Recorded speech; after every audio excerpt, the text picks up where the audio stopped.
사랑과 은혜가 충만하신 하나님 아버지, 세상의 모진 바람 속에서 낙심하고 남 모르는 눈물과 아픔을 가슴에 품은 채 주님의 도우심을 구하는 주의 자녀들이 아버지 집에 나왔사오니 품으시고 위로하여 주시옵소서. 사랑하는 둘러스 찬양단의 헌신을 기뻐 받아주시고 그 선율 속에 담아 올리는 간절한 기도에 응답하여 주시옵소서. 오늘 선포되는 말씀을 통해 상한 심령이 위로를 얻고 다친 영혼이 열리며 삶의 무거운 짐들이 예수 그리스도의 십자가 앞에 내려놓아지는 복된 시간이 되게 하여 주옵소서. 우리를 푸른 풀밭과 쉴만한 물가로 인도하시는 예수 그리스도 이름으로 기도드리옵나이다. 아멘. 할렐루야.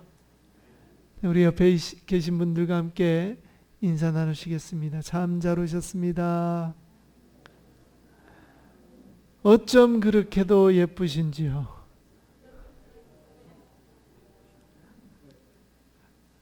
근데 센스 있게 남자께 인사하실 때는 어쩜 그렇게 멋지신지요 하셔야죠. 다시 한 번 더. 어쩜 그렇게 멋지신지요. 네. 물론 저한테도 그렇게 인사하셨겠죠? 감사합니다. 참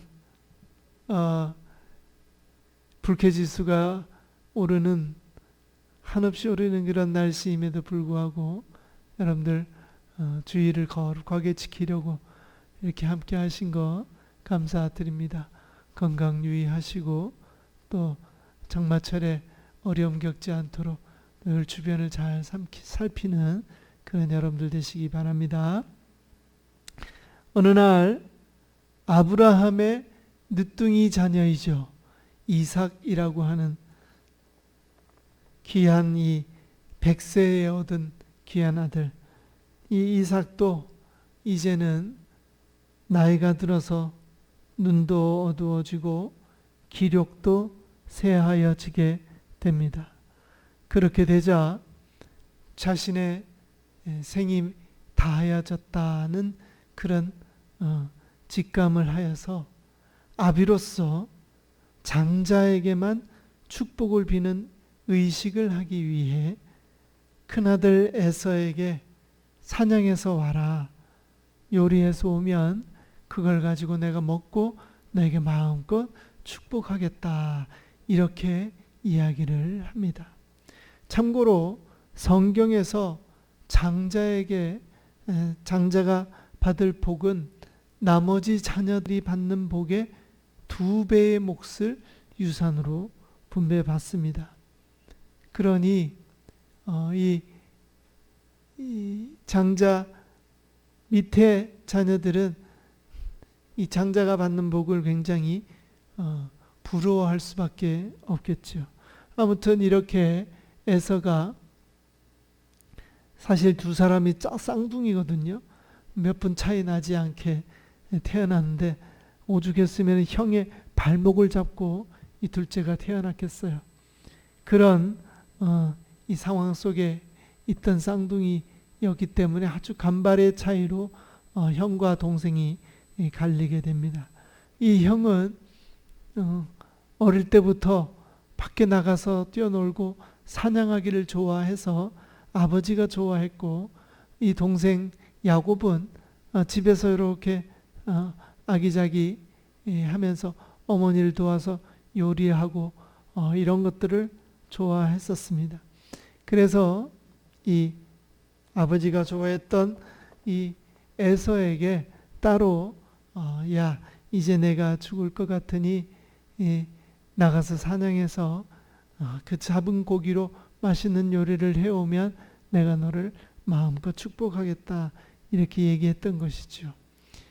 그런데 에서가 사냥하러 나간 사이 어머니와 쌍둥이 동생인 야곱이 형과 아버지를 속여서 형이 받을 축복 기도를 먼저 받아버리고 맙니다. 아주 대사건이 일어난 거죠. 뒤늦게 사냥에서 돌아와서 음식을 만들어 아버지께 들어간 에서는 자기가 받을 복을 동생이 이미 가로챘다는 사실을 알게 되자 불같이 화를 내면서 동생을 죽여버리겠다고 이야기를 하는 것이에요.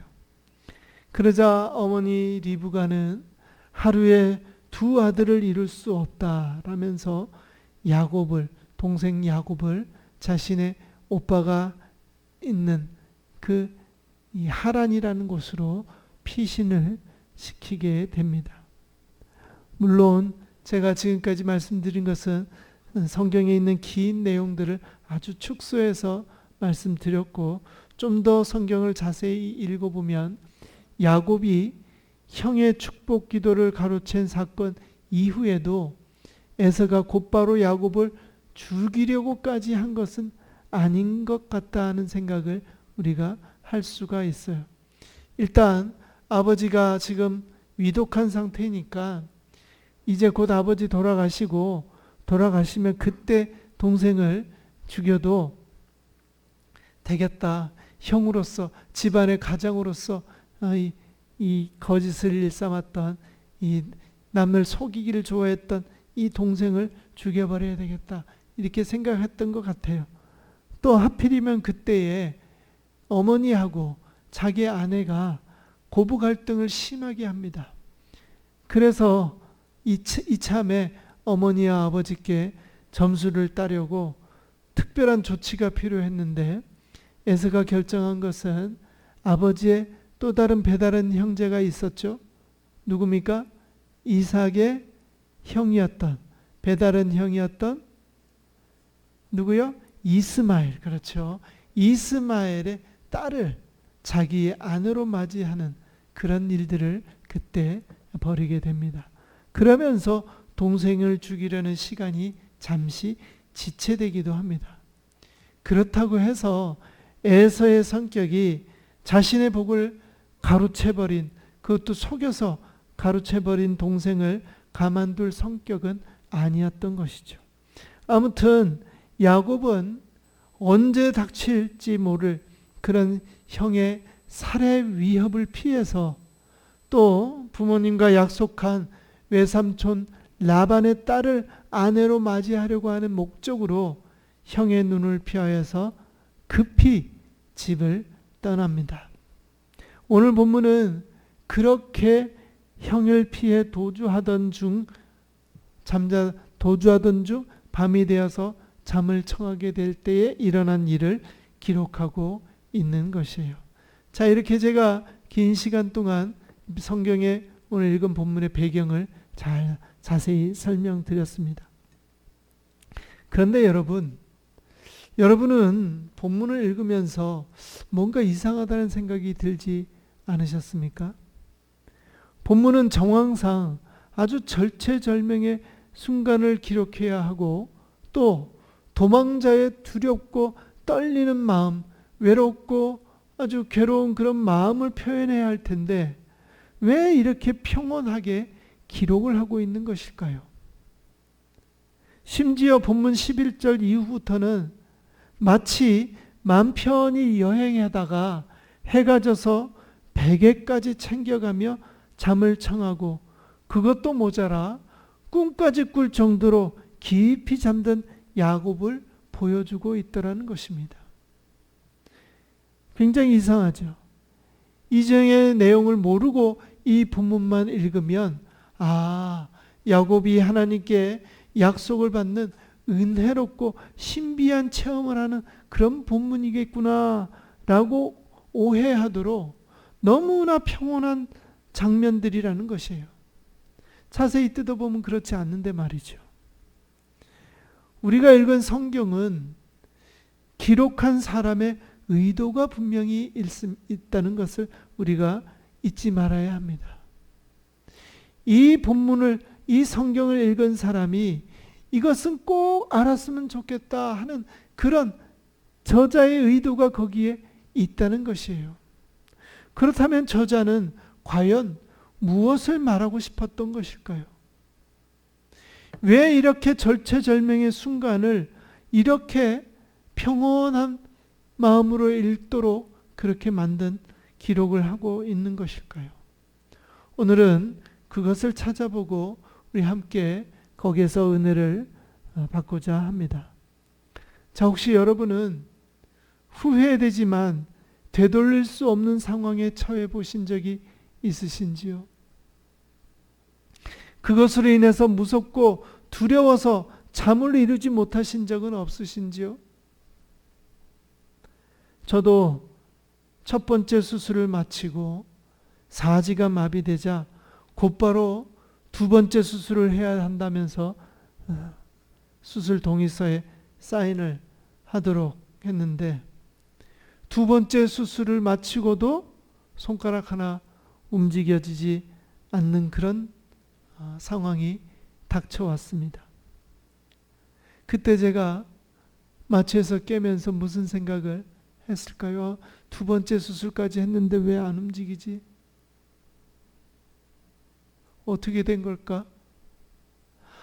내가 이 수술 왜 한다고 했을까? 왜 내가 이렇게 서둘렀던 것이지? 어쩌다가 이렇게 됐을까? 이제 나는 어떻게 해야 하나? 교회는 또 어떻게 해야 되나? 남은 생은 내가 이렇게 마비된 몸으로 어떻게 살아야 하나? 심지어는 하나님까지 소환해서 주님, 제게 왜 이런 시련을 주시는 것입니까? 라고 하면서 하나님 탓까지 하고 말았습니다. 너무나 후회되고 매 순간순간 한숨만 나왔습니다. 오늘 본문의 주인공인 야곱도 그러지 않았을까요?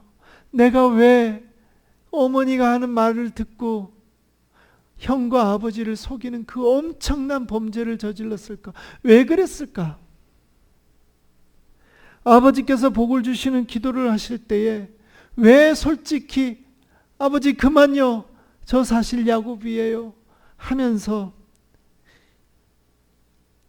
고백하지 않았을까?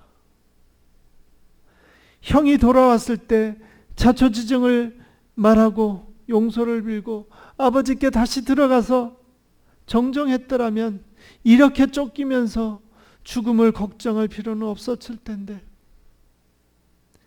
끝까지 고집부려서 이게 무슨 꼴인가? 형은 들짐승을 사냥하기 위한 추적 기술이 뛰어난 사람인데 나는 곧 잡히고 말겠지? 혹시 지나오면서 내가 흔적은 남기지 않았을까? 언제까지 나는 도망 다닐 수 있을까? 온갖 걱정과 후회로 도저히 잠을 이룰 수가 없었을 것입니다. 그런 야곱에게 하나님께서 먼저 찾아와 주셨습니다. 형과 아버지를 속인 범죄자로서 도망자 신세가 된 지금, 이것저것 챙겨주시던 어머니도 안 계시고 외톨이가 된 지금, 철저히 낮아지고 자신의 힘으로는 더 이상 해볼 곳이 없어서 지쳐 쓰러진 지금, 그때에 하나님께서 먼저 찾아와 주셨다는 것입니다. 지난 주일에도 말씀드렸지만 그것은 야곱이 잘나서가 아니었습니다. 야곱이 아버지 어찌됐든 간 아버지의 장자의 축복권을 받지 않았느냐, 그것 때문에 하나님께서 찾아온 것이 아니냐? 아닙니다. 여러분들 착각하지 마세요. 장자의 축복권 때문에 하나님이 찾아온 것이 아니에요. 그렇다면 이 세상에 장자들이 얼마나 많은데 자동적으로 장자에게 축복권이 전해지는데, 그러면 모든 장자들은 다 하나님께서 찾아가십니까? 그렇지 않아요. 하나님께서는 하나님의 주권으로 야곱을 찾아와 주셨다고 하는 것입니다. 야곱이 잘나서가 아니라 야곱이 아버지께 받은 기도 때문이 아니라는 것이에요. 우리는 이것을 잊지 말아야 한다는 것입니다. 목사님, 저는 장자가 아닌데요. 그래요, 맞습니다. 내가 장자가 아니지만 하나님께서 나에게 찾아와 주셔서 내가 하나님을 믿을 수 있는 믿음이 생긴 것이고, 그래서 지금 여러분들이 이 자리에 하나님의 말씀 앞에 무릎 꿇고 머리를 조아리고 있게 된다 하는 것이에요. 할렐루야. 하나님의 주권을 다시 한 번 더 믿으시고 그 주권에 감사를 올리시는 여러분들 되시기를 간절히 바랍니다. 우리 다 함께 13절 중간까지 한번 읽어보실게요. 13절 중간까지입니다. 시작. 나는 여호와니 너의 조부 아브라함의 하나님이요 이삭의 하나님이라. 네가 누워있는 땅을 네가 너와 내 자손에게 주리니. 아멘. 야곱은 인간적인 편법으로 장자의 명분을 얻으려 했지만 하나님은 그분의 주권적인 선택에 따라서 야곱을 약속의 통로로 세우셨음을 기억하셔야 한다는 것입니다. 도망길에 오른 야곱에게 가장 필요했던 것은 무기가 아니에요. 돈이 아닙니다. 야곱에게 필요했던 것은 안전입니다. 그리고 함께 해주시겠다고 하는 확신인 것이에요. 지금은 결혼도 안 했으니 집도 필요 없고 땅도 필요 없고 자손도 아직 필요 없습니다. 아버지 하나님께서 다 약속해 주셨지만 그 모든 것들은 자기 머릿속에 남아있지 않았을지도 몰라요. 야곱은 하나님의 약속 가운데 이 말씀에 눈과 귀가 번뜩였을 것입니다. 우리 15절을 한번 보실게요. 15절. 하나님의 약속은 13절 이후부터 14절에도 이어지지만 야곱은 눈이 번쩍 뜨였던 약속이 15절에 있었다는 거예요. 15절 다 같이 읽어보겠습니다. 시작.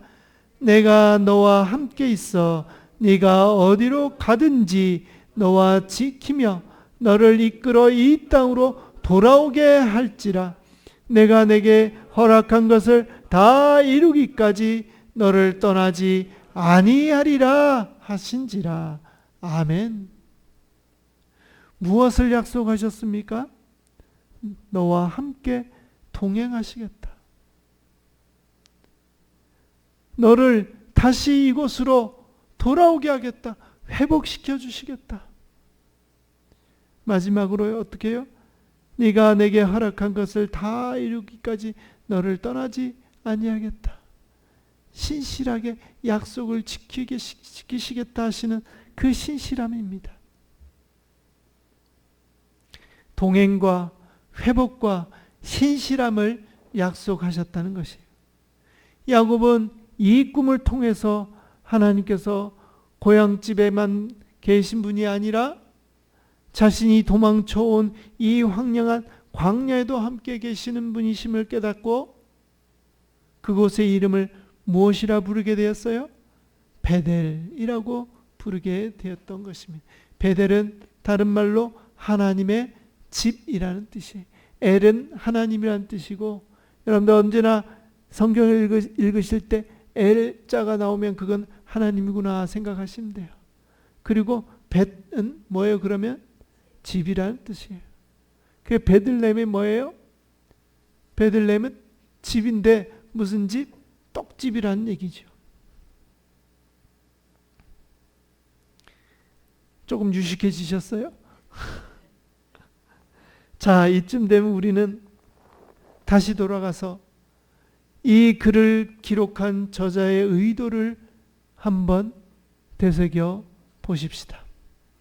저자는 이 장면을 기록하면서 하나님께는 외롭고 두려움에 가득 찬 하나님의 자녀들과 함께 동행해 주실 것과 모든 것을 다 잃고 주저앉아 있는 이들에게는 회복해 하실 것과 끝까지 지켜주시며 것이라고 하는 신실함의 약속을 이 글을 기록한 저자는 이 글을 읽는 사람들이 알았으면 좋겠다는 마음으로 이 글을 기록했다 하는 것입니다.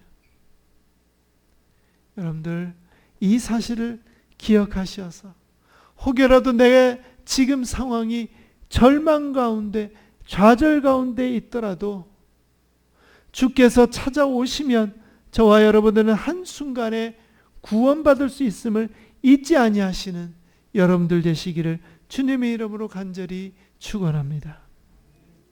여기까지 묵상하고 말씀을 제가 끝내려고 했는데 갑자기 하나님께서 제 마음에 부딪히는 또 다른 문구를 주셨어요. 그것이 오늘 말씀의 제목입니다. 오늘 말씀 제목 다 같이 읽어볼까요? 시작. 베개로 삼았던 돌. 이 문구가 제 가슴에 콱 와닿는 거예요. 제가 설교를 기획하면서 제 아내에게 물었습니다. 그랬더니 그래요. 목사님 요즘에 왜 자꾸 말씀을 한 번 더 꼬아서 보세요. 그러는 거예요. 일반적이지가 않죠. 베개로 삼았던 돌이 뭐가 그렇게 중요할까요? 그런데 가만히 생각해 보십시오. 우리가 이 축복을 받은 말씀이 있는 그곳에 야곱이 어떻게 해요? 번쩍 일어나더니 자기가 베개로 삼았던 그곳에 그 돌을 탁 세워놓고 거기에 뭘까지 해요? 뭐까지 해요? 기름까지 붓잖아요. 그리고 거기에다가 원래 있었던 동네 이름이 있었는데, 마을 이름이 있었는데 자기가 거기다가 하나님의 집이라고 하는 이름까지 붙여요. 왜 그랬을까요? 여러분들 왜 그랬을까요? 우리도 많이 그렇게 합니다. 사실은 뭔가 특별한 나한테 기억될 만한 소중한 일들이 일어나면 그것을 생각하기 위해서, 그것을 기념하기 위해서 뭔가를 한다는 거예요. 그러지 않습니까? 야곱은 지금 그걸 하기 위해서 뭘 어떻게 했어요? 자기가 베었던 돌을 세우고 거기다가 기름을 부었어요. 그리고 원래 불리던 동네 이름을 바꿔가지고 베델이라고 이름까지 지어요.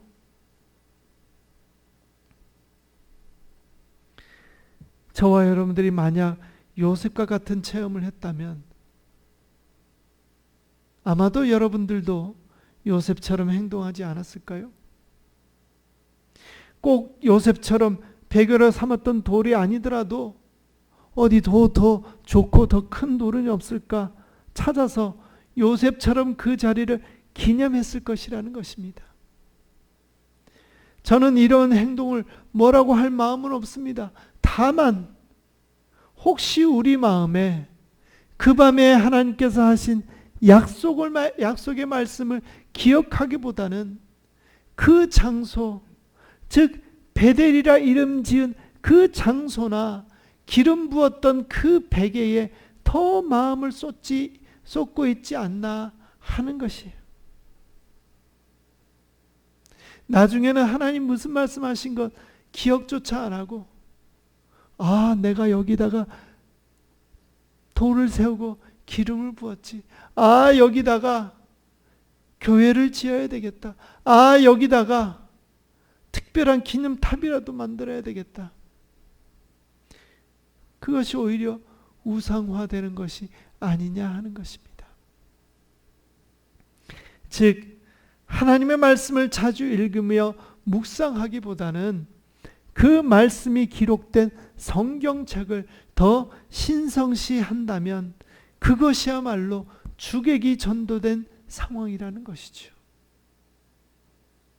혹시 여러분 부적처럼 성경책을 차에 두고 다니시는 분 계십니까? 혹시 성경책이 차에 있으면 사고가 나지 않으리라. 비슷한 걸로 우리가 뭘 해요 또? 룸밀러 밑에다 뭘 달아요? 십자가 달고 있잖아요. 또 비슷하게 뭐합니까? 우리 목에 금이나 은으로 만든 십자가 달고 있지 않아요?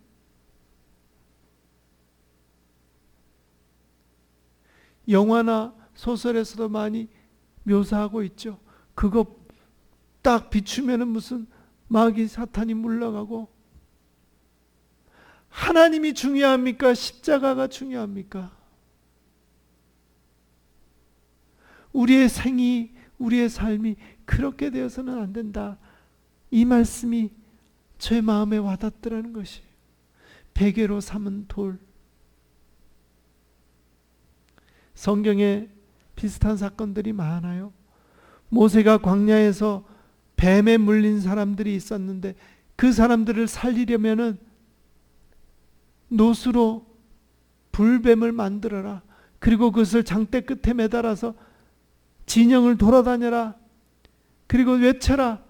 지금 천막문을 열고 이 뱀을 쳐다봐라. 그러면 나을 것이다.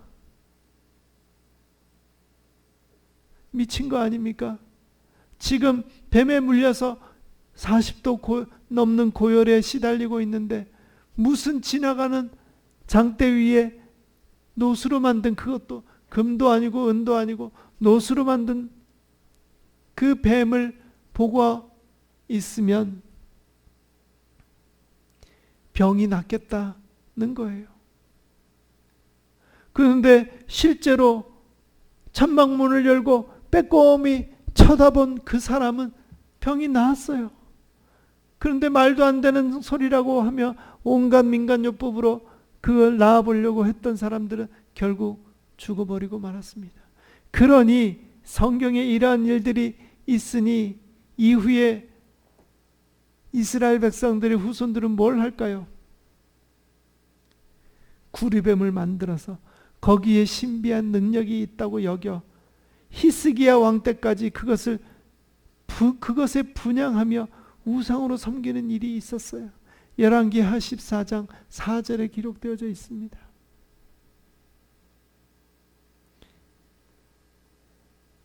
예배의 본질은 영과 진리이죠. 하나님을 예배하는 사람들의 모임이 바로 교회에 있습니다. 그러나 역사적으로 많은 종교인들의 주도하에 유럽에 가면 얼마나 웅장하고 화려한 성전들이 즐비하게 있습니까?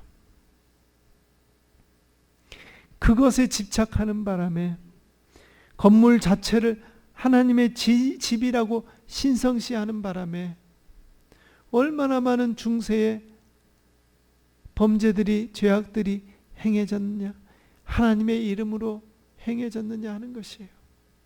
그 성전 지으려고 소외된 이웃을 돌보는 교회의 본질을 잃어버렸던 것이 바로 그때의 모습이었던 것입니다. 교회의 직분은 성도를 섬기고 봉사하기 위해 세워진 기능적인 수단입니다.